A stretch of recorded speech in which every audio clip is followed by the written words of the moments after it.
পিশাচের শহরে এ কোন রহস্যের হাতছানি। মৃত বাবার পরামর্শে লেক অফ টিয়ার্স খুঁজে বেড়াচ্ছিল ইথান। লেক অফ টিয়ার্স সন্দেহে তারা যে লেকটাকে পায় সেখানে জালের মাঝে ডুবিয়ে রাখা হয়েছিল অদ্ভুত কোনো জিনিস, যা দূর থেকে দেখেই বুকে কাঁপন ধরিয়ে দেয়। অন্যদিকে জুলি প্রস্তুতি নিচ্ছে স্টোরি ওয়াক করে বাবাকে ফিরিয়ে আনবে। কে জানে টাইম ট্রাভেলের গ্যারাকলে সে কোন বিপদ ডেকে আনবে।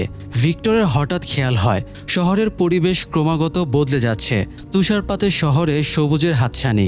আগেরবার শহরের সব মানুষকে শেষ করে দেওয়া রহস্যময় ম্যান ইন ইয়েলোর সোফিয়ার ছদ্মবেশে শহরে ফিরে আসা নতুন আতঙ্কের যোগান। জেড বিষাক্ত মাশরুমের নেশায় ডুবে জানার চেষ্টা করছে এই শহরের অতীত রহস্য। এই শহরের রহস্যের জট কি খুলবে এবার? আসুন ঘুরে আসি পিশাচের শহর থেকে আরও একবার। ডোনা কলোনি হাউস থেকে কয়েকজনকে নিয়ে সবজি সংগ্রহে গিয়েছিল। অনেকখানি হাঁটার পরে ডোনারা সবজির ক্ষেতে পৌঁছে যায়। অ্যালিস রজার সহ কয়েকজন ক্ষেত থেকে সবজি তুলছিল। সবজির ক্ষেতের পাশেই একটা লেকের মতো আছে। ইথান সঙ্গে করে জঙ্গলে পাওয়া আহত একটা পাখি নিয়ে এসেছিল। ইথানের বিশ্বাস লেক অফ টিয়ার্সের পানি দিয়ে যে কোনো ক্ষত অসুখ বিসুখ সারানো থেকে শুরু করে মৃত ব্যক্তিকেও বাঁচানো যায়। তো এটাই ইথানের স্বপ্নে দেখা লেক অফ টিয়ার্স কিনা শিওর হবার জন্য ডোনা আর তাবিথা লেকের পানি হাতে করে পাখির ওপরে দেয়। একই সময় একজন ক্ষেতের মাঝে দড়ি পোঁতা দেখতে পায়। সে দড়িটা টান দিতেই দেখে সেটা সোজা লেকের ভেতরে চলে গেছে। সে আরও টান দিতেই জালের ভেতরে লতাপাতায় জড়ানো লাশের মতো কিছু পানিতে ভেসে ওঠে। জিনিসটা দেখে সবারই বুকের ভেতরে ভয়ে কাঁপন ধরে যায়।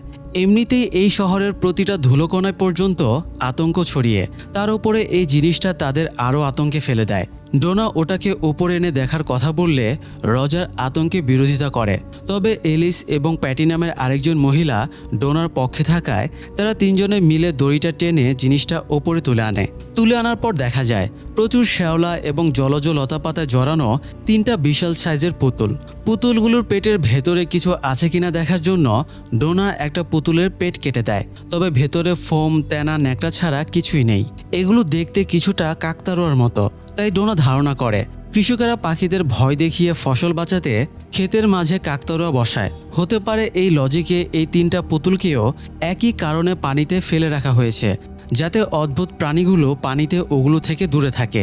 যদিও এটা জাস্ট সাধারণ ধারণা, আসল কারণটা কারোরই সেভাবে জানা নেই। ততক্ষণে সাইড থেকে তাবিথা এবং ইথানও চলে আসে। ইথানের কুড়িয়ে আনা আহত পাখিটার ওপরে লেকের জল দেওয়ার পরও সেটা মারা যায়। অর্থাৎ ইথানের ধারণা ভুল, এটা লেক অফ টিয়ার্স না। তাবিথা আর ইথান মৃত পাখিটা মাটিতে পুঁতে দিয়ে বাকিদের কাছে ফিরে আসে। এদিকে জেডের ওপরে বিষাক্ত মাশরুমের ইফেক্ট শুরু হয়ে গিয়েছিল। জেড মাশরুমকে যতটা স্ট্রং ভেবেছিল, এটার রিয়াকশন তার চেয়েও অনেক বেশি স্ট্রং। সে অলরেডি হ্যালুসিনেট করতে শুরু করেছে। জেড প্রথমে জানালায় কিছু মাকড়সা ঘুরতে দেখতে পায়। এরপরে সে নিজের গায়েও কয়েকটা মাকড়সা দেখে ছটফট শুরু করে। তার ডাক শুনে বয়েড চলে আসে এবং তাকে সামলে নেয়। ততক্ষণে জেডের হ্যালুসিনেশন কেটে গিয়েছিল। জেডের অবস্থা দেখে বয়েড ডাক্তার ক্রিস্টিকে ডাকতে চাইলে জেড বারণ করে। জেড বয়েডকে বলে তার এই কাজটা করা জরুরি, আর এই ক্ষেত্রে বয়েডকে গাইড হয়ে জেডকে সাহায্য করতে হবে। জেড এখন বাস্তবতা এবং কল্পনার মাঝে তালগোল পাকিয়ে ফেলবে। তাই বয়েড জেডকে ইনস্ট্রাকশন দেবে কোনটা কল্পনা আর কোনটা বাস্তব। আর এক্ষেত্রে তারা একটা সেফ ওয়ার্ড ইউজ করবে। তারা সেফ ওয়ার্ড হিসেবে ক্যাপ্রিকন শব্দটাকে সিলেক্ট করবে। এরপরে জেড বয়েডকে নিয়ে শেরিফ অফিস থেকে বেরিয়ে জঙ্গলের দিকে চলে যায়। বেশ কিছুক্ষণ জঙ্গলে ঘোরাঘুরির পরে বয়েড জিজ্ঞেস করে তারা এভাবেই ঘুরতে থাকবে কিনা। তখন জেডের খেয়াল হয় সে ভুল করছে, তার প্রশ্ন করে সাহায্য চাওয়া উচিত। তাবিথাকে আঙ্ক হয়ে বাচ্চারা যেভাবে হেল্প করেছিল তাকেও হয়তো কেউ এভাবে হেল্প করবে। তাই জেড চিৎকার করে বলে আমাকে সেগুলো জানাও যেগুলো আমি জানি না বা আমি ভুলে গেছি। এর একটু পরেই জেড একটা মিউজিক শুনতে পায়। আওয়াজটা খুব সূক্ষ্ম ছিল, তবে সেটা জেডের পরিচিত লাগছিল। যদিও বয়েড সাথে থেকেও মিউজিকটা শুনতে পাচ্ছিল না। জেড মিউজিকের টিউন ফলো করে কিছুটা এগিয়ে গিয়ে নিজেরই ছোটবেলার একটা ভার্সনকে দেখতে পায় যে ভায়োলিন বাজাচ্ছিল। ওই সময় সে 12 বছর বয়সী ছিল এবং ওই দিনে তার দাদি মারা গিয়েছিল। দাদি জেডকে ভায়োলিন বাজাতে বলেছিল, তাই জেড ক্রমাগত ভায়োলিন বাজিয়ে যাচ্ছিল। তার ভয় হচ্ছিল ভায়োলিন বাজানো থামালেই দাদি মারা যাবে, কিন্তু শেষ পর্যন্ত দাদি মারা যায়। সেই স্মৃতি মনে পড়ায় জেড খুবই ইমোশনাল হয়ে পড়ে। জেড চিৎকার করে বলে সে এই স্মৃতি মনে করতে চায় না। বরং এই শহরের রহস্য সম্পর্কে জানতে চায়। হঠাৎ জেড খেয়াল করে তার ছোটবেলার ভার্সন তার সামনে দাঁড়িয়ে। সে আতকে উঠে বয়েডের দিকে তাকাতেই দেখে সেখানে একটা লোক দাঁড়িয়ে। লোকটার এক চোখে পিন ফোটানো, হাতে একটা মাথার খুলি ধরা। এই লোকটাকে জেড আগেও একাধিকবার হ্যালুসিনেট করেছে। সে এক মুহূর্তের জন্য চোখ ফিরিয়ে নিয়ে আবার তাকাতেই দেখে সেখানে বয়েডই দাঁড়িয়ে আছে। এই সময় লোকটা জেডের চারিদিকে ঘুরতে থাকে এবং আংখুয়ের শব্দটা উচ্চারণ করতে থাকে। বয়েড কি হয়েছে জিজ্ঞেস করলে জেড জানায় লোকটার হাতের খুলির ভেতরে রক্ত আছে। লোকটা জেডকে সেই রক্ত পান করতে বলছে। বয়েড সাজেশন দেয় জেডের রক্তটা পান করা উচিত, কারণ ওটা তো আর রিয়েল না। এখানে যা কিছু ঘটছে সব জেডের মেন্টালি ঘটছে। রক্তটা পান করলে হয়তো তার সব মনে পড়তেও পারে। তবে জেডের ছোটবেলার ভার্সন তাকে রক্ত পান করতে বারণ করে। তবুও বয়েডের সাজেশনে জেড রক্তটা পান করে নেয়। এরপরই লোকটা ভ্যানিশ হয়ে যায়। তবে জেডের ছোটবেলার ভার্সন সেখানেই ছিল। সে জেডের ওপরে রেগে গিয়ে বলে সে নিষেধ করা সত্ত্বেও জেডের রক্ত পান করা উচিত হয়নি। জেড কিছু স্পেসিফিক জিনিস মনে করতে চেয়েছিল, তবে রক্ত পান করায় এখন সে এমন সব জিনিস দেখবে যা সে কখনো মনে করতে চায়নি। এই বলে জেডের ছোটবেলার ভার্সন চলে যায়। এদিকে সোফিয়া সারার ভেতরে আতঙ্ক সৃষ্টি করতে পড়ে যাওয়ার নাটক করায় তার হাতের জয়েন্ট সরে গিয়েছিল। ক্রিস্টি আর ম্যারিয়েল মিলে সোফিয়ার জয়েন্ট ঠিক পজিশনে বসিয়ে দেয়। হাতকে সোজা রাখতে ক্রিস্টি ম্যারিয়েলকে ব্রেস আনতে বললে ম্যারিয়েল অ্যাম্বুলেন্সে যায়। সে ব্রেস খোঁজার জন্য অ্যাম্বুলেন্সের স্টোরেজ ক্যাবিনেট খুলতেই দুই সাইড থেকে দুটো শিকল বেরিয়ে তার দুটো হাত আটকে দেয়। সেই সাথে রেডিও সিগন্যালের ডিভাইস থেকে ভয়ঙ্কর আওয়াজ শুরু হয়, যেন অনেকগুলো মানুষ একসাথে আর্তনাদ করছে। ম্যারিয়েল আটকা থাকা অবস্থায় ছটফট শুরু করে। বেশ কিছুক্ষণ কেটে যাওয়ার পরেও ম্যারিয়েল ফিরে না আসায় ক্রিস্টি নিজেই অ্যাম্বুলেন্সে আসে। ততক্ষণে ম্যারিয়েল স্বাভাবিক অবস্থায় ফিরে এসেছিল, তবে আতঙ্কে সে জুবুথুবু হয়ে বসেছিল। ক্রিস্টি কি সমস্যা জিজ্ঞেস করলে ম্যারিয়েল কোনো উত্তর না দিয়ে ভেতরে চলে যায়। ক্রিস্টিও ম্যারিয়েলের পেছনে গিয়ে তাকে জিজ্ঞাসা করায় দুজনের একটু বাকবিতণ্ডা শুরু হয়। সোফিয়া রুমের বাইরে থেকে ঝামেলা দেখে বেশ মজা পাচ্ছিল। ম্যারিয়েল রুমের বাইরে বের হতেই সোফিয়া তার হাত চেপে ধরে এবং আবারও হাত ছেড়ে দেয়। তখন আবারও ম্যারিয়েলের হ্যালুসিনেশন শুরু হয়। সে দেখে তার হাত শেকল দিয়ে দেয়ালের সাথে বাঁধা, যদিও আদতে তার হাতে কোনো শেকল পরানো ছিল না। ক্রিস্টি ছুটে গিয়ে ম্যারিয়েলের গায়ে হাত দিতেই ম্যারিয়েল স্বাভাবিক হয়ে যায়। সোফিয়া সরু চোখে তাদের দিকে তাকিয়েছিল। হয়তো ম্যারিয়েলের আতঙ্ক দেখে তার আনন্দ হচ্ছিল, অথবা ক্রিস্টির স্পর্শে ম্যারিয়েলের স্বাভাবিক হয়ে যাওয়ায় বিরক্তি ছিল। যাই হোক, ম্যারিয়েল আর ক্রিস্টি সোফায় বসলে সোফিয়া ম্যারিয়েলকে পানি এগিয়ে দেয়। ম্যারিয়েল এবার ক্রিস্টির কাছে স্বীকার করে সে অ্যাম্বুলেন্সের রেডিও সিগন্যালে এই শহরের সব মৃত মানুষদের আর্তনাদ শুনেছে। তার মনে হয় এই শহরে খুবই প্রাচীন কোনো রহস্য আছে। এই প্রাচীন জিনিসটা তাদের ভয় এবং আতঙ্ক থেকে খাদ্য আর শক্তি পায়, আর এই শহর থেকে তারা কখনোই বেরোতে পারবে না। ইভেন ওরা মৃত্যুর পরেও এখানেই আটকে যাবে। এই শহর থেকে মুক্তির কোনো পথই নেই। কথাগুলো কাঁদতে কাঁদতে বলে ম্যারিয়েল বেরিয়ে যায়। অন্যদিকে ডোনা এতক্ষণ ভাবনা চিন্তার পরে বলে তারা পুতুলগুলোর ভেতরে পাথর ঢুকিয়ে সেগুলো আবারও লেকের পানিতে ফেলে দেবে। তাই আশেপাশে থেকে পাথর এনে পুতুলের ভেতরে ঢোকানো হয়। এই সময় তাবিথার পুতুলগুলোর দিকে তাকিয়ে কেমন যেন চেনা চেনা লাগছিল, তবে সে ঠিক মনে করতে পারছিল না। ডোনা তাবিথার এই অন্যমনস্কতা নোটিস করে তাকে সাইডে নিয়ে গিয়ে জানতে চায় তার কি হয়েছে। তাবিথা সত্যিটাই জানায় তার এই পুতুলগুলোকে চেনা মনে হচ্ছে। ডোনা তাবিথাকে মনে করতে বলে এই পুতুলগুলোর সাথে ভালো নাকি খারাপ ব্যাপার জড়িয়ে, তবে তাবিথার কিছুই মনে পড়ছিল না। তো তারা পুতুলগুলোকে এরপরে লেকের পানিতে ফেলে দেয়। অ্যালিস পানিতে নেমে একটা লাঠি দিয়ে পুতুলগুলো ভেতরের দিকে ঠেলে দেয়। ততক্ষণে বেশ বেলা পড়ে গিয়েছিল। এখন তারা আর শহরে ফিরতে পারবে না, কারণ শহরে ফিরতে গেলে সন্ধ্যা নেমে যাবে, আর সন্ধ্যা নামলেই তো পিশাচেরা শিকারের সন্ধানে বের হবে। তাই রাতটা একটা কুঁড়ে ঘরে থাকার ব্যবস্থা করা হয়। সন্ধ্যার আগে ডোনা বসেছিল।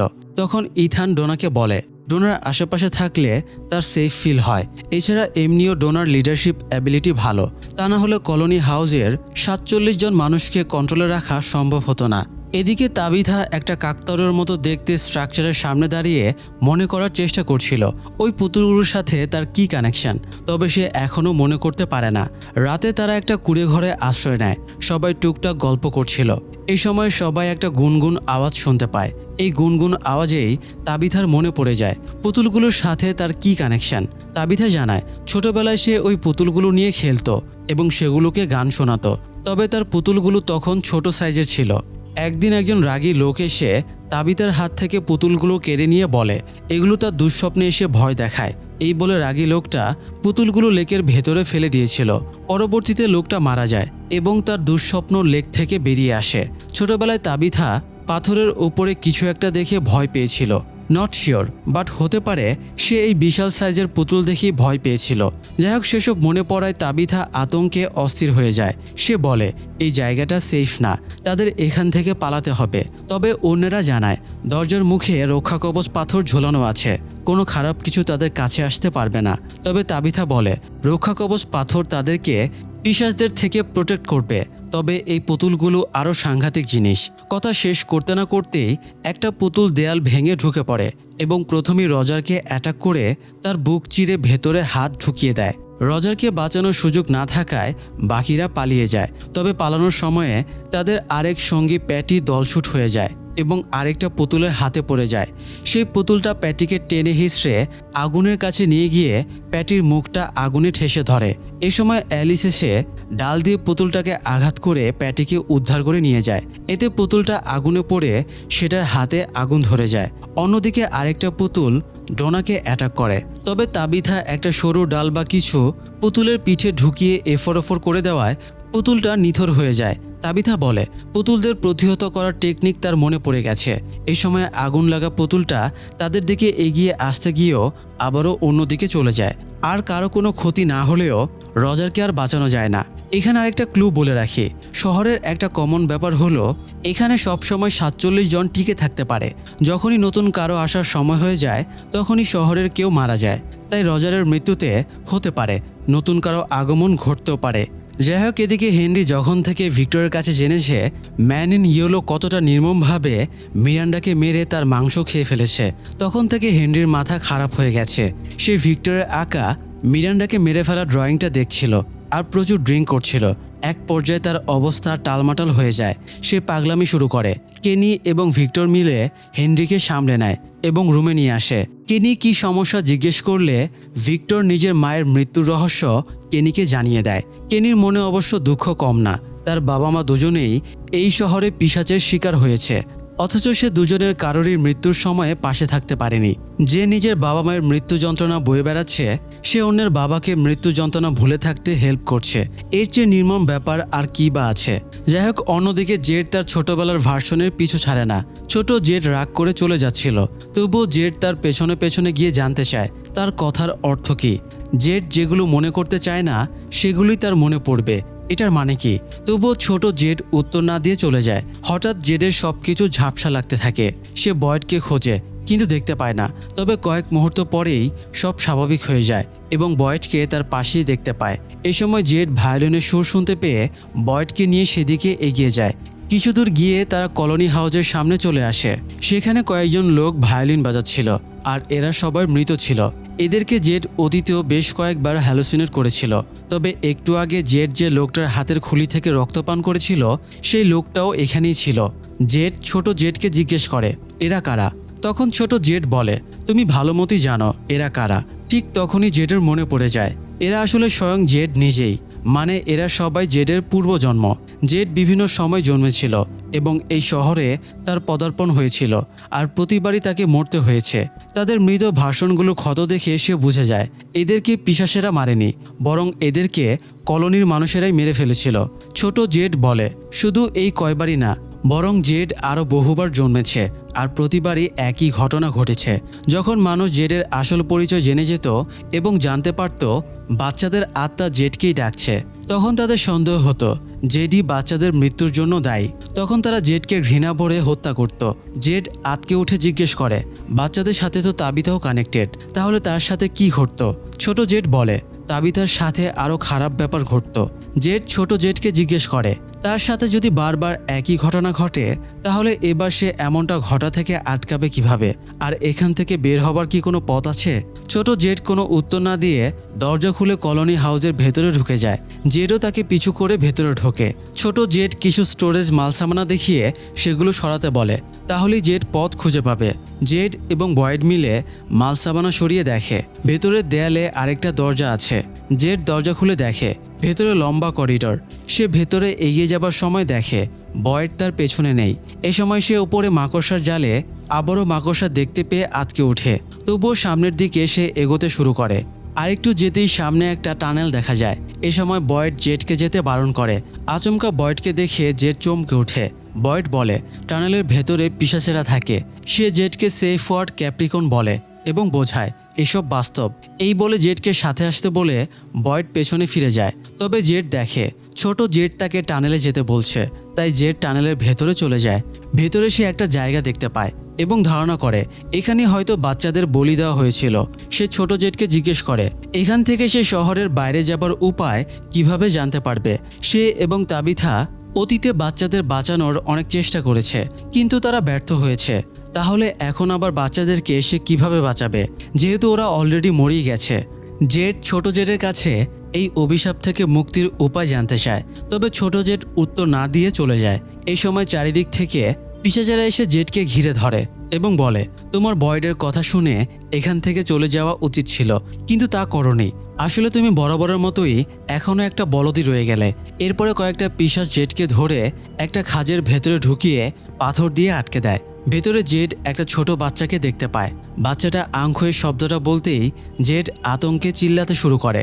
চিল্লানি দিয়ে শেরিফ অফিসে জেডের সেন্স ফেরে।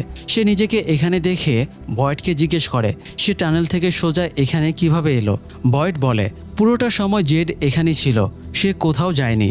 অর্থাৎ সব কিছু জেডের সাবকনশাস মাইন্ডে ঘটছিল।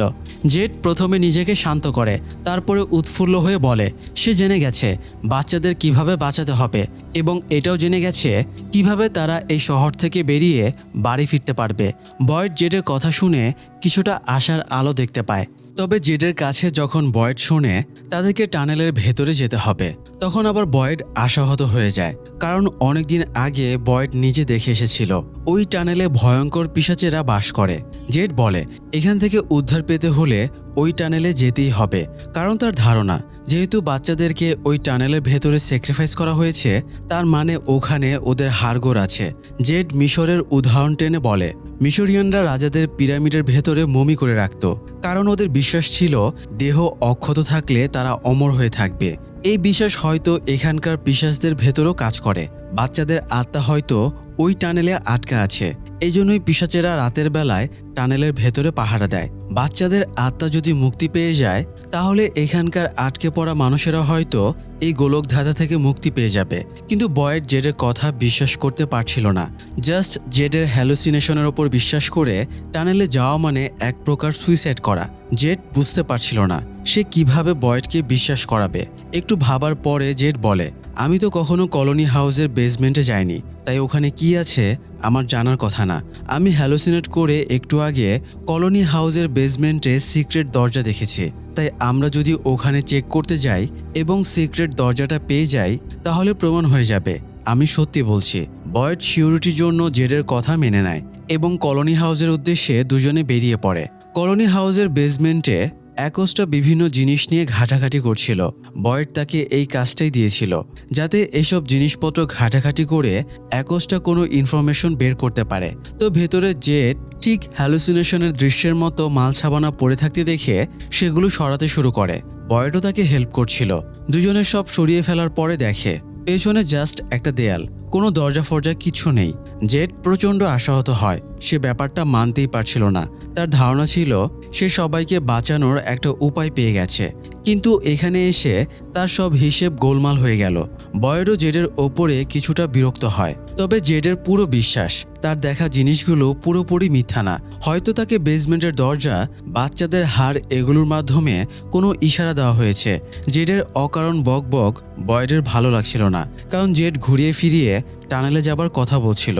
বয়েড বলে জেডের কথার ওপরে ভিত্তি করে টানেলে গিয়ে সে মানুষকে মৃত্যুর মুখে ফেলতে পারবে না। জেড পাল্টা উত্তরে বলে এভাবে হাত গুটিয়ে বসে থেকেও বয়েড মানুষকে বাঁচাতে পারবে না। এটা শুনে বয়েড রেগে যায় এবং জেডের কলার চেপে ধরে। তখন জেড বুঝিয়ে বলে সবকিছু চেঞ্জ হয়ে যাচ্ছে, তাই হতে পারে এই শহরের মানুষেরা সবাই মারা যাবে, তাই সময় থাকতে তাদের সব চেষ্টা করে দেখা উচিত। বয়েড শান্ত হয়ে জেডের কলার ছেড়ে দেয়। এরপরে জেড সেখান থেকে চলে যায়। একটু আগে কেনি এসে দুজনের কাণ্ড কারখানা চুপচাপ দেখছিল। বয়েডকে একা পেয়ে সে কী সমস্যা জিজ্ঞেস করে। বয়েড কেনিকে বারান্দায় নিয়ে গিয়ে জেডের পাগলামির কথাটা জানায়। কেনি আপাতত জেডের ঝামেলা বাদ রেখে অন্য ঝামেলায় ফোকাস করতে বলে। ভিক্টরের হেনরিকে দেওয়া ড্রয়িংটা কেনি বয়েডকে দেখায়, যেটাতে ম্যান ইন ইয়েলো ভিক্টরের মায়ের কলিজা খাচ্ছিল। এই সময় আবার কলোনির কয়েকজন বয়েডকে ডেকে ছাদের দিকে ইশারা করে। বয়েড তাকিয়ে দেখে ভিক্টর ছাদের কার্নিশে দাঁড়িয়ে আছে। সবাই ভাবছিল ভিক্টর ওখানে সুইসাইড করতে উঠেছে। বয়েড আর কেনি ছাদে ছুটে যায়। এরপরে বয়েড ভিক্টরকে জিজ্ঞেস করে সে এখানে কি করছে। ভিক্টর জানায় সে যখন ছোট ছিল তখন একজন লোক এখান থেকে ঝাঁপিয়ে পড়ে সুইসাইড করেছিল। সেই লোকটা এই জায়গাটাকে খুবই ঘৃণা করত এবং খুব আতঙ্কের ভেতরে থাকত। প্রতিদিনের মৃত্যু ভয় আর সহ্য করতে না পেরে শেষ পর্যন্ত লোকটা সুইসাইড করে নেয়। সেই লোকটাও বাকি সবার মতো সবকিছু সমাধানের চেষ্টা করেছিল, কিন্তু সেও ব্যর্থ হয়। লোকটার গল্প শেষ করে ভিক্টর বয়েডের দিকে তাকায়। ভিক্টর বয়েডের মতিগতি দেখে জিজ্ঞেস করে বয়েড তার কাছে ড্রয়িংটার ব্যাপারে জানতে এসেছে কিনা। বয়েড বলে ভিক্টর যদি হলুদ পোশাকের লোকটার ব্যাপারে আরও ইনফরমেশন দেয় তাহলে সবার জন্যই ভালো হবে। ভিক্টর ভরসা দেয় সে এই ব্যাপারে মনে করার চেষ্টা করবে। ভিক্টরের মুভমেন্ট দেখে বয়েডের টেনশন হচ্ছিল, তাই সে ভিক্টরকে ফুসলিয়ে রুমের ভেতরে নিয়ে যায়। রুমে গিয়ে ভিক্টর ম্যান ইন ইয়েলোর ব্যাপারে আপাতত অল্প কিছু ইনফরমেশন দেয়, যেমন লোকটা বাকি সবার মতোই এই শহরে প্রবেশ করেছিল। লোকটার সাথে আর কেউ এসেছিল কিনা ভিক্টরের মনে পড়ে না, তবে তার এইটুকু মনে ছিল লোকটা একটা ব্রাউন রঙের গাড়িতে করে এসেছিল। বয়েড সেই গাড়িটা দেখিয়ে দিতে বললে ভিক্টর একটু ইতস্তত করে। এই সময় রুমে ডোনা ঢুকে বয়েডকে ডাক দিলে বয়েড অবাক হয়ে জিজ্ঞেস করে ডোনা এত তাড়াতাড়ি কিভাবে ফিরে এলো। ডোনা বলে একটা ঝামেলা হয়ে গেছে। সেই ঝামেলা দেখাতে সে বয়েডকে ডেকে নিয়ে যায়। বয়েড টেনশনে ছিল তার ছেলে অ্যালিসের আবার কিছু হলো নাকি, কারণ সেও তো ডোনাদের সাথে সবজি আনতে গিয়েছিল। তবে ডোনা আশ্বস্ত করে অ্যালিস ঠিক আছে এবং সে ফাতিমার সাথে দেখা করতে গেছে। আসার পথে ইথান আর তাবিথার সাথেও বয়েডের দেখা হয়ে যায়। বাকি থাকলো প্যাটি এবং রজার।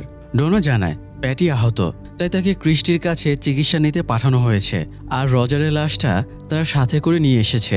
ডোনা জানায় গতরাতে লেকের ভেতর থেকে 3টা দানবীয় সাইজের পুতুল বেরিয়ে এসে তাদের ওপরে অ্যাটাক করেছিল।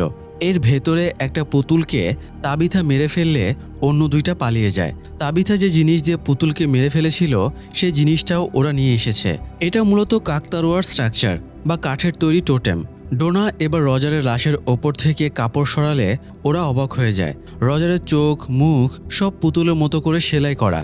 ডোনা জানায় ওরা সকালে রজারের লাশটা এই অবস্থায় পেয়েছে। রজারের লাশ এবং টোটেমগুলো আনার কারণে তারা পর্যাপ্ত সবজি আনতে পারেনি। সবজিগুলো তারা বাধ্য হয়ে খেতেই ফেলে এসেছে। তবে ডোনার মনে হয়েছে এই টোটেমগুলো আনাটা বেশি জরুরি ছিল। এটার আঘাতে যেহেতু পিশাচ পুতুলটা মারা গেছে, তার মানে এটার নিশ্চয়ই কোনো জাদুকরি পাওয়ার আছে।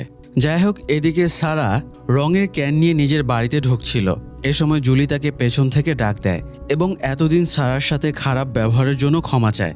আসলে যবে থেকে সারা নিজের ভাইকে খুন করেছিল এবং ইথানকে হত্যার চেষ্টা করেছিল, তবে থেকে জুলি সারাকে সহ্য করতে পারে না। কিন্তু এখন সে বুঝে গেছে সারা নিজের ইচ্ছায় কখনো কিছু করেনি, এই জায়গাটাই তাকে দিয়ে এসব করিয়েছে। তাই নিজের ভুল বুঝতে পেরে জুলি সারার কাছে ক্ষমা চাইতে এসেছে। সারা জুলিকে ক্ষমা করে দিয়ে বলে সে সোফিয়াকে খুশি করার জন্য কিছু রং এনেছে, তবে কিভাবে কি করবে বুঝতে পারছে না। তাই সারা জুলিকে হেল্প করতে বললে জুলিও বাড়ির ভেতরে ঢুকে যায়। সোফিয়া অবশ্য এ সময় বাড়িতে ছিল না। সে শেরিফ অফিসের পাশ দিয়ে যাবার সময়ে জানালা দিয়ে হেনরিকে দেখতে পায়। হেনরিকে ম্যান ইন ইয়েলোর হলুদ পোশাকটা নাড়াচাড়া করতে দেখে সোফিয়া একটা শয়তানি হাসি দেয়। এরপরে কথা বলার অজুহাতে সে ভেতরে ঢুকে বয়েডের কথা জিজ্ঞেস করে। হেনরি জানায় বয়েড এখানে নেই, হয়তো কলোনি হাউসে থাকতে পারে। সোফিয়া চলে যাবার ভান করে আবারও ফিরে এসে বলে আপনি তো হেনরি, তাই না? আপনাকে তো বেশ উদাস দেখাচ্ছে। আপসেট নাকি আপনি? হেনরির স্ত্রীর মৃত্যুর ঘটনার শোক এখনও কাটিয়ে উঠতে পারেনি, তাই বকবক করতে তার বিরক্ত লাগছিল। হেনরি হাবভাবে বুঝিয়ে দেয় সে বিরক্ত হচ্ছে। এরপরে সে বেরিয়ে বারে চলে আসে। তবে সোফিয়াও তার পেছনে চলে আসে এবং জিজ্ঞেস করে গ্যাস স্টেশনের ভেতরে বার তৈরি করলো কিভাবে। হেনরি বলে তোমার প্রশ্নটা হওয়া উচিত ছিল এই শহরে গ্যাস স্টেশন কেন, কারণ এখান থেকে তো বের হবার সুযোগ নেই। সোফিয়া হেনরির কথায় হেসে সহমত জানায়। সোফিয়া আসলে মিষ্টি কথায় হেনরির মন ভোলাতে চাইছিল, কারণ সারার মতো সে এবার হেনরিকেও কোনো উদ্দেশ্য পূরণের জন্য টার্গেট বানায়। সেও হেনরির সাথে ড্রিঙ্ক করতে বসে যায়। এবং মিষ্টি কথায় হেনরিকে প্রচুর ড্রিঙ্ক করায়। এরপরে সে হেনরিকে জিজ্ঞেস করে সে শেরিফ অফিসে হলুদ ড্রেসটা ওভাবে দেখছিল কেন। হেনরি জানায় ওই ড্রেসটা যে লোক পরতো সে তার পরিবারের সাথে অনেক খারাপ কাজ করেছে। হেনরির বিশ্বাস সেই বদমাসটা এখন হয়তো নরকে পড়ছে। এটা শুনে সোফিয়া মৃদু হেসে ফেলে। আসলে সেই লোকটা তো সোফিয়া নিজেই। তো সোফিয়া খেয়াল করেছিল টেবিলে একটা ভাঙা গ্লাস আছে। সে ইচ্ছে করে ভাঙা কাচে হাত কেটে হেনরির সেন্টিমেন্ট আদায়ের চেষ্টা করে। হেনরি আঙুলে ব্যান্ডেজের জন্য কিছু খুঁজতে গেলে সোফিয়া নিজের রক্ত হেনরির ড্রিঙ্কে মিশিয়ে দেয়। একটু পরে সে কৌশলে হেনরিকে রক্ত মেশানো ড্রিঙ্ক খাইয়ে দেয়। হেনরি চুমুক দিয়ে বলে এই ড্রিঙ্কটা তার আগের চেয়ে স্ট্রং লাগছে। সোফিয়া হেনরিকে বলে এই যে আমরা এমন একটা জায়গায় ফেসে আছি যেখান থেকে বের হওয়া যাবে না। রাতে এখানে পিশাচ ঘুরে বেড়ায়।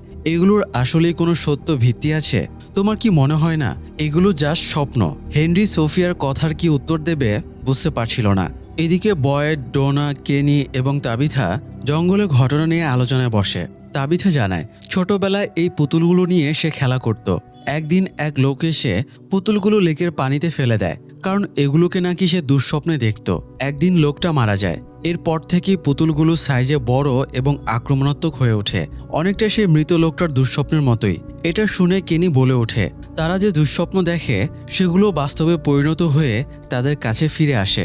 মানে ওই জঙ্গলটা তাদের ভয়ের একটা অংশ হয়ে যায়। কেনি এই জিনিসটা জেনেছিল সারার কাছ থেকে। এই শহরে একবার ঘুরঘুর বা ঝিঝি পোকার অ্যাটাক হয়েছিল। সারা বলেছিল তার ভাই নাথানের এই জিনিসের ব্যাপারে অনেক আতঙ্ক কাজ করত। পরবর্তীতে সেটাই বাস্তবে পরিণত হয়। তাবিথা সাপোর্ট দিয়ে বলে সারা ঠিকই বলেছিল। ডোনার এসব কথা শুনে খুবই টেনশন হচ্ছিল। মানুষ শুধু জানে তাদের আতঙ্ক রাতে ঘুরে বেড়ানো পিশাচদের কারণেই, কিন্তু ওদেরকে তারা কিভাবে বোঝাবে ওদের আসল বিপদ নিজেদের দুঃস্বপ্নের কারণেই ঘটবে। ডোনার এসব প্যাচকোচের কথাবার্তা শুনে আলোঝালো লাগছিল, তাই সে চোখে মুখে পানি ছিটানোর জন্য রুম থেকে বের হতেই হার্ট অ্যাটাক করে। বয়েড ডোনাকে ধরে নিয়ে ক্রিস্টিকে ডাকতে পাঠায়। ক্রিস্টির ডিফিব্রিলেটর মেশিন সাথে করে এনেছিল। সে একবার করে শক দেয় আর বয়েডকে বুকে সিপিআর দিতে বলে। এরপরে পালস চেক করতে বলে। কয়েকবার সেম প্রসেস চালানোর পরে ক্রিস্টি অলমোস্ট বলেই দেয় ডোনা আর বেঁচে নেই, কারণ তার পালস পাওয়া যাচ্ছে না। তবে বয়েড সেটা মানতে চাইছিল না।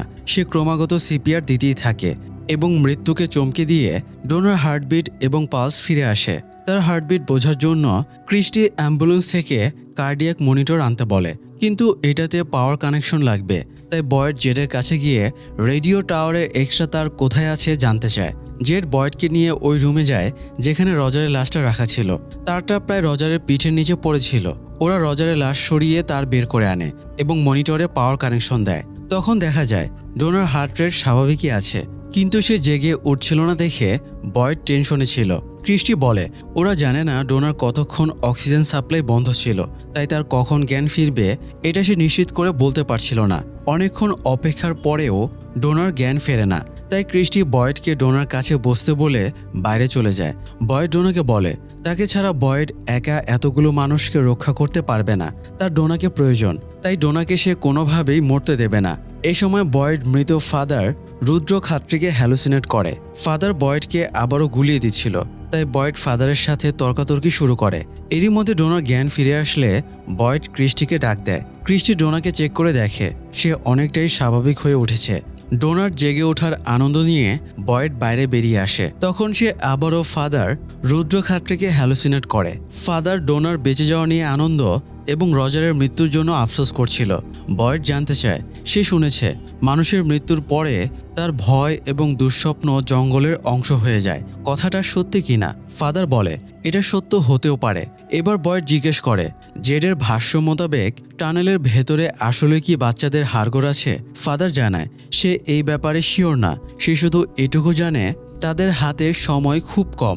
বয়েড উত্তেজিত হয়ে জিজ্ঞেস করে সে কিভাবে লোকজনকে টানেলের ভেতরে নিয়ে যাবে, যেখানে সে এখনও শিওর না যে জেড যা দেখেছে তা সত্যি কিনা। ফাদার পরামর্শ দেয় কখনো সখনো মানুষকে বিশ্বাসের ওপরেও ভরসা রাখতে হয়। পরামর্শ শুনে বয়েড একটু বিরক্ত হয় এবং মুখ ফিরিয়ে দেখে ফাদার ভ্যানিশ হয়ে গেছে।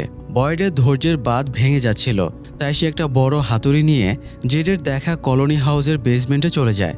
এরপরে যেখানে দরজা থাকার কথা ছিল সেই দেয়ালটা ভাঙতে শুরু করে।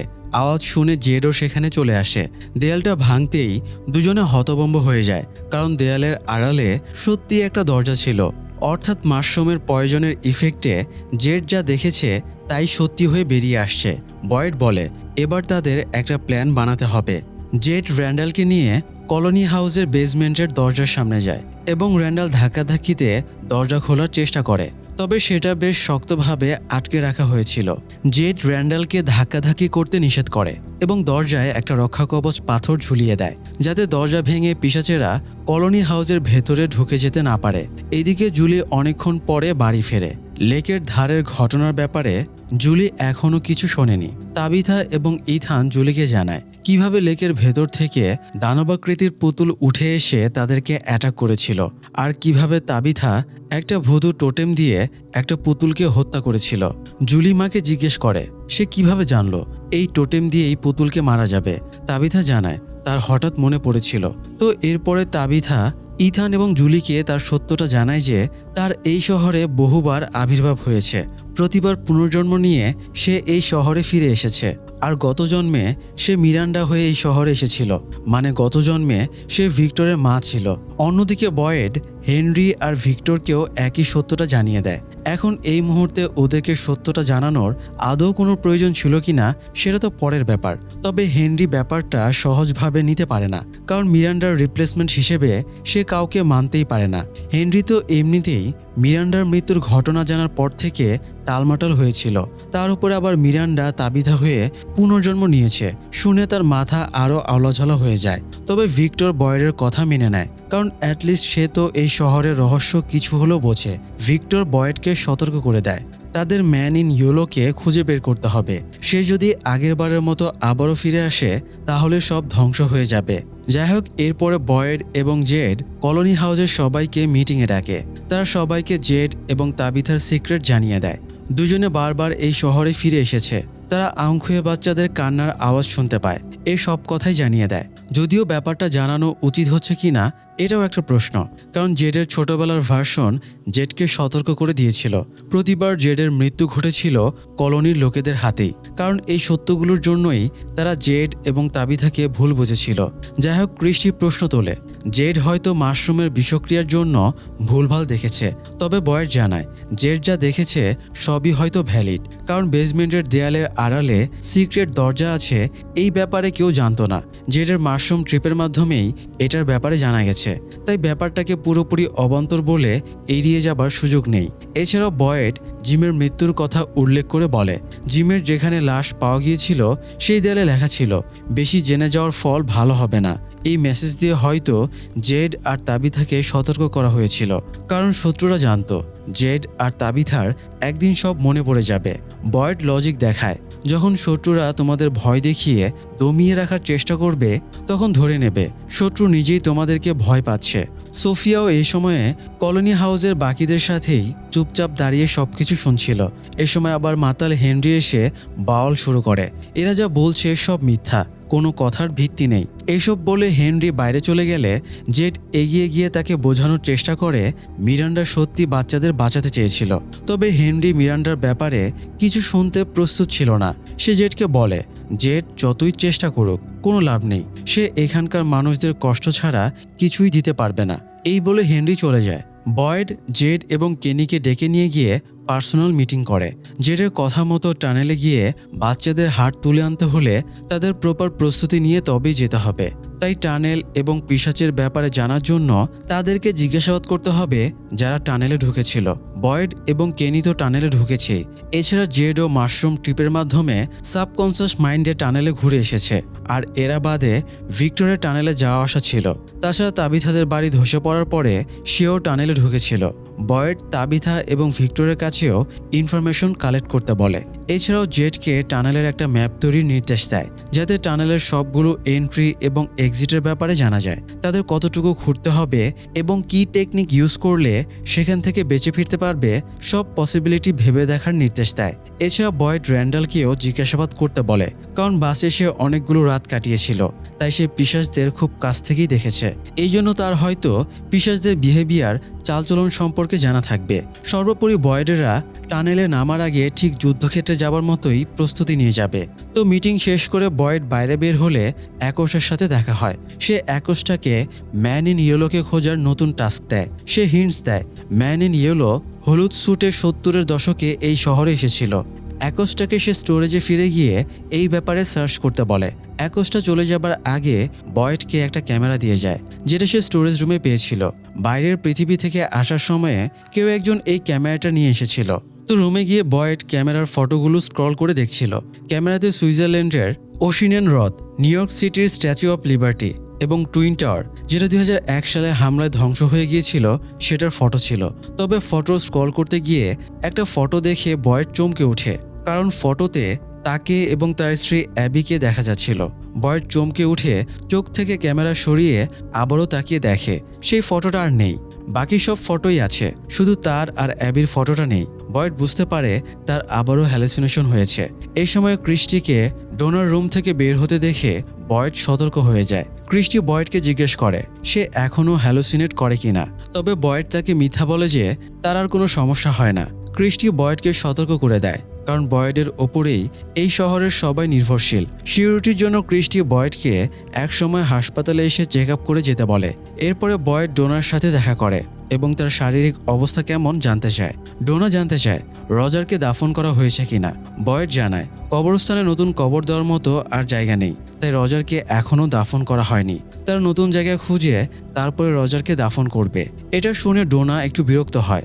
বয়েড ডোনাকে টানেলে যাবার প্ল্যানের ব্যাপারে জানায়। এছাড়া তার আরেকটা প্ল্যানের ব্যাপারেও বলে। তাবিথা যেহেতু টোটেম দিয়ে একটা পুতুলকে হত্যা করেছিল, তাই হতে পারে এই টোটেম দিয়ে পিশাচদেরকেও মারা যাবে।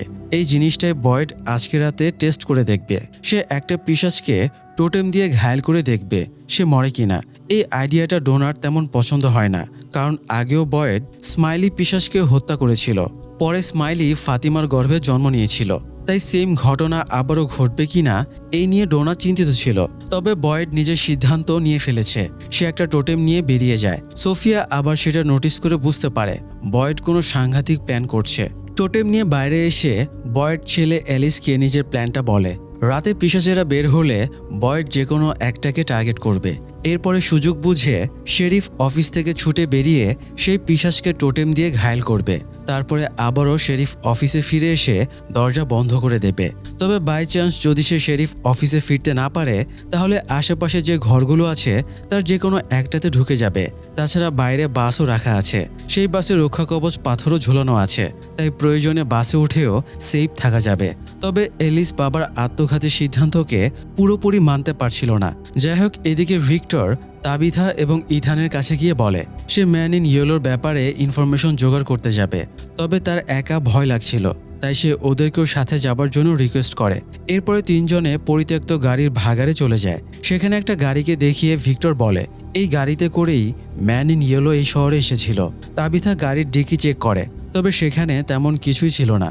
এই সময় মিরান্ডার গাড়িটা তাবিথার নজরে আসলে সে ইথানকে নিয়ে ওটা দেখতে চলে যায়। ভিক্টর ম্যান ইন ইয়েলোর গাড়ির ভেতরে ড্রাইভিং সিটে বসে সামনের ক্যাবিনেটগুলো হাতড়াতে গিয়ে একটা থলে পায়। থলের ভেতরে দেখতেই সে আতঙ্কে অস্থির হয়ে যায়, কারণ ভেতরে অসংখ্য দাঁত রাখা আছে। ম্যান ইন ইয়েলো যখনই কাউকে হত্যা করে, সে ভিকটিমের একটা দাঁত তুলে নিজের কাছে স্মৃতি হিসেবে রেখে যায়। ম্যান ইন ইয়েলো সোফিয়ার রূপ ধরে এই শহরে আসার পরে পাদ্রিকে হত্যা করে তারও একটা দাঁত তুলে নিয়েছিল। তো তাবিথা ভিক্টরকে জিজ্ঞাসা করে সে কি পেয়েছে। ভিক্টর দাঁতগুলো ইথানকে দেখাতে চাইছিল, তবে তাবিথা বাধা দিয়ে বলে ইথানের এসব দেখার বয়স হয়নি। কিন্তু ভিক্টর বলে ইথানের এগুলো দেখার প্রয়োজন আছে। তাবিথার আগের জন্ম মানে মিরান্ডা এই শহরে এক ছেলে এবং এক মেয়েকে নিয়ে এসেছিল। তারপরেই ম্যান ইন ইয়েলোর আবির্ভাব হয়েছিল এবং সবাইকে মেরে ফেলেছিল। শুধুমাত্র মিরান্ডার ছেলে মানে ভিক্টর বেঁচে গিয়েছিল। এবারও তাবিথা এক ছেলে এবং এক মেয়েকে নিয়ে শহরে এসেছে, আর এরপরেই ম্যান ইন ইয়েলোর আগমনের সিগন্যাল পাওয়া যাচ্ছে। তাই ভিক্টরের ধারণা এবারও সবাই মারা যাবে, শুধুমাত্র ইথান বেঁচে থাকবে। এসব শুনে ইথান সেখান থেকে হনহন করে হাঁটা ধরে। তাবিথাও ভিক্টরের ওপরে খুবই বিরক্ত হয় এবং ইথানকে সামলাতে চলে যায়। এদিকে হেনরি তাবিথার সাথে দেখা করতে গিয়ে দেখে বাড়িতে কেউই নেই। তবে সে টেবিলের ওপরে ভিক্টর এবং ইথানের আঁকা স্কেচ দেখতে পায়। ভিক্টর তার বোন অ্যালোইস এবং মা মিরান্ডার স্কেচ এঁকেছিল। সেটা দেখে হেনরি আরও ইমোশনাল হয়ে যায়। এ সময় হঠাৎ পাশ ফিরতেই সে একটা হাসপাতালের পেশেন্টের মনিটর দেখতে পায়। সে নিজের হাতেও স্যালাইন চলতে দেখতে পায়। পরক্ষণে আবার সব স্বাভাবিক হয়ে যায়। গতদিনে সোফিয়া নিজের রক্ত হেনরিকে খাইয়েছিল, হতে পারে সেটার প্রভাবই হেনরির ওপরে পড়তে শুরু করেছে। যাই হোক, এদিকে বয়েড টোটেমটা নিয়ে শেরিফ অফিসে বসেছিল। তখন সোফিয়া ভাবচক্কর বুঝতে তার কাছে যায়। সে বয়েডের পেট থেকে কথা বের করতে জিজ্ঞেস করে, রাতে ঘুরে বেড়ানো পিশাচেরা তো টানেলে ঘুমিয়ে থাকে, তাহলে ওদের সামনে থেকে বয়েডরা বাচ্চাদের হাড় কিভাবে নিয়ে আসবে? তখন বয়েড টোটেম দেখিয়ে জানায়, এই জিনিস দিয়ে তাবিথা পুতুলকে মেরে ফেলেছে, তাই আজ রাতে সে একটা পিশাচের ওপরে অ্যাপ্লাই করে দেখবে কাজ হয় কিনা। এটা শুনে সোফিয়া বয়েডের প্ল্যান জেনে যায় এবং বেশ টেনশনে পড়ে যায়। তাই সে বেরিয়ে খামারে যায়। এরপরে মুরগির কয়েকটা ডিম শুকিয়ে একটা ডিম সিলেক্ট করে। হতে পারে এই ডিমটা বাচ্চা ফোটার উপযুক্ত। তো সোফিয়া ডিমটা নিয়ে মৃত রজারের বডির কাছে যায়। এরপর ডিমটা মুখের সামনে নিয়ে কোনো একটা মন্ত্র পড়ে ডিমটা রজারের বুকের ওপরে রেখে চাপ দিয়ে ভেঙে ফেলে। এতে ডিম থেকে রক্তের মতো কিছু বেরিয়ে আসে। হতে পারে এটা প্রাণের বিনিময়ে প্রাণ ফিরিয়ে দেওয়ার প্রচেষ্টা। সোফিয়া রজারের লাশকে উদ্দেশ্য করে বলে, খেলার জন্য রেডি হও। এই বলে সে বেরিয়ে যায়। অন্যদিকে জেড তার মার হাবিজাবি দিয়ে টানেলে ম্যাপ তৈরির চেষ্টা করছিল। এ সময় সেখানে হেনরি ড্রিঙ্ক করতে ঢোকে। জেড হেনরিকে জিজ্ঞেস করে সে তাবিথার সাথে দেখা করেছে কিনা। হেনরি জানায় সে দেখা করতে গিয়েছিল, তবে তাবিথা বাড়িতে ছিল না। দুজনে এই ব্যাপারটা নিয়ে আর্গুমেন্ট করছিল। হঠাৎ হেনরিকে অস্থির হয়ে যেতে দেখে জেড কি সমস্যা জিজ্ঞেস করে। হেনরি পাল্টা জিজ্ঞেস করে জেড কোনো বিপ বিপ আওয়াজ শুনতে পাচ্ছে কিনা। তবে জেড এরকম আওয়াজ শুনতে পাচ্ছিল না। হেনরি আবারও দেখে সে হাসপাতালে বেডে শুয়ে আছে, তার ট্রিটমেন্ট চলছে। ভিক্টর তার দিকে ঝুঁকে এসে বলছে, বাবা আমার সাথেই থাকো। কয়েক মুহূর্ত পরেই আবারও হেনরির হ্যালুসিনেশন কেটে যায় আর সে ছুটে বেরিয়ে যায়। অন্যদিকে বয়েড শেষ মুহূর্তের প্রস্তুতিতে ব্যস্ত ছিল। সে কলোনির সবগুলো ঘরে গিয়ে অ্যালার্ট করছিল যাতে তারা সতর্ক থাকে, কারণ বাইরে যদি সে বিপদে পড়ে আর পিশাচেরা ঘিরে ধরতে শুরু করে, তাহলে সে যেই ঘরটা কাছে এবং সুবিধাজনক লাগবে সেই ঘরে ঢুকে যাবে। তো এরই প্রেক্ষিতে বয়েড সারাকেও একই কথা জানালে সারা বলে রাতে পিশাচকে অ্যাটাকের কাজটা সে করতে চায়, কারণ সে নিজের ভাইকে হত্যার জন্য এবং ইথানকে হত্যার চেষ্টার জন্য আজও অনুতপ্ত। তাই সে এই রিস্কটা নিতে প্রায়শ্চিত্ত করতে চায়। তবে বয়েড জানায় সারাকে এসব করা লাগবে না, এর চেয়ে সারা আজকে রেস্ট নিক। তারা যেদিন টানেলের ভেতরে ঢুকবে সেদিন সারাকেও সাথে নিয়ে যাবে। তো সন্ধ্যার আগ মুহূর্তে বয়েড ঘন্টা বাজিয়ে সবাইকে সতর্ক করে দেয় যেন কেউ আর বাইরে না থাকে। এরপরে শেরিফ অফিসে ঢুকতেই কেনি আর এলিস চলে আসে। কেনি বলে আজকে বাইরের অ্যাকশনে বয়েড না, বরং কেনি নিজেই যাবে। বয়েড কেনিকে এই বিপদে ফেলতে চাইছিল না। এই প্ল্যানটা বয়েডের, তাই রিস্কটাও সেই নিতে চাইছিল। তবে এলিস আর কেনি বয়েডকে বোঝায় তার হাত কাঁপা রোগ ক্রমাগত বেড়েই যাচ্ছে। লাস্ট মুহূর্তে সে যদি পিশাচকে ঘায়েল করতে না পারে তাহলে সমস্যা আরও বেড়ে যাবে। তাই সব দিক বিবেচনায় বয়েড কেনিকে বাইরে যেতে দিতে রাজি হয়। বেশ কিছুক্ষণ অপেক্ষার পরে পিশাচেরা বেরিয়ে রাস্তায় ঘোরাফেরা শুরু করে। কেনি একটা পিশাচকে টার্গেট করে ছুটে গিয়ে তার বুকে টোটেমটা ঢুকিয়ে দেয়। সাথে সাথেই পিশাচটা গগনবিদারী চিৎকার দিয়ে ওঠে। তারা ধরে নিয়েছিল টোটেমটা পিশাচদের ওপরেও কাজ করছে, কিন্তু কয়েক মুহূর্ত পরেই পিশাচটা বলে সে মজা করছিল। সে বুক থেকে টোটেমটা বের করে ফেলে দেয়। কেনি পালানোর জন্য যেদিকেই তাকাচ্ছিল সেদিকেই দেখছিল পজিশন মতো পিশাচ দাঁড়িয়ে আছে, মানে ওরা আগে থেকেই প্রস্তুত ছিল এরকম কিছু ঘটবে। তাই ওরা কেনির পালানোর সবগুলো পথই বন্ধ করে দিয়েছে। কেনি দৌড়ে বাসে ওঠার চেষ্টা করে, কিন্তু দরজাটা আটকানোর আগেই স্মাইলি পৌঁছে যায় এবং দরজা টেনে ধরে নিজেও বাসে উঠে পড়ে। এ সময় আরেকটা ইন্টারেস্টিং জিনিস ঘটে। স্মাইলি যা কিছু দেখছিল ফাতিমাও সেটাই দেখতে পাচ্ছিল। অর্থাৎ ফাতিমা স্মাইলির হাইভ মাইন্ডের সাথে কানেক্ট হয়ে গিয়েছিল। যেহেতু ফাতিমার গর্ভে স্মাইলি জন্ম নিয়েছে, এই জন্যই হয়তো দুজনের হাইভ মাইন্ড কানেক্ট হয়েছিল। তো কেনি পালানোর জন্য বাসের ছাদে উঠে যায়, কিন্তু লাভ হয় না। স্মাইলিও উপরে উঠে আসে এবং কেনির বাবা মায়ের কথা তুলে বলে তারা কেনির বাবা মাকেও মেরে ফেলেছিল। কেনির বাবা মৃত্যুর আগে অদ্ভুত আওয়াজ করেছিল। স্মাইলি জিজ্ঞেস করে কেনিও সেরকম আওয়াজ করে কিনা। এই বলে স্মাইলি নিজের পিশাচ রূপ ধারণ করে কেনিকে অ্যাটাক করতেই যাচ্ছিল। তখন ফাতিমাও চিৎকার করে নিজের অজান্তেই স্মাইলিকে আটকে দেয়। এতে স্মাইলি নিজের পাওয়ার ইউজ করতে ব্যর্থ হয় এবং তার মাইন্ড ডিস্ট্র্যাক্ট হয়ে যায়। এই সুযোগে কেনি স্মাইলিকে ধাক্কা মেরে ফেলে দিয়ে বাসের ভেতরে ঢুকে দরজা আটকে দেয়। এদিকে সোফিয়া নিজের রুমে বসে কিছু একটা মন্ত্র পড়তেই মৃত রজার জেগে ওঠে এবং মুখ টেনে মুখের সেলাইগুলো ছিঁড়ে ফেলে। তারপরে আচমকা কলোনির ভেতরে এসে মানুষগুলোকে অ্যাটাক শুরু করে। তবে এলজিন বুদ্ধি করে একটা টোটেম তার পিঠে ঢুকিয়ে দেয়। এতে রজার নিথর হয়ে পড়ে যায়। ওপর থেকে সোফিয়া মুচকি হেসে এসব কাণ্ডকারখানা দেখছিল। তার মানে সোফিয়ার খেলা এখানেই শেষ না, বরং সে আরও বড় কোনো প্ল্যান খাটাতে চলেছে। তবে কি শহরের মানুষগুলো আর উদ্ধার পাবে না? সোফিয়ার সত্যিটা কি সামনে আসবে? বয়েডের থিওরি তো ভুল প্রমাণিত হলো। তাহলে টানেলে যাবার জন্য সে কি প্ল্যান খাটাবে? সামনে আর কি কি বিপদ ঘটতে চলেছে সেসব আমরা নেক্সট এপিসোডগুলো রিলিজ পেলে জানতে পারবো। তাই ধৈর্য ধরে আমাদের পাশেই থাকুন। ধন্যবাদ।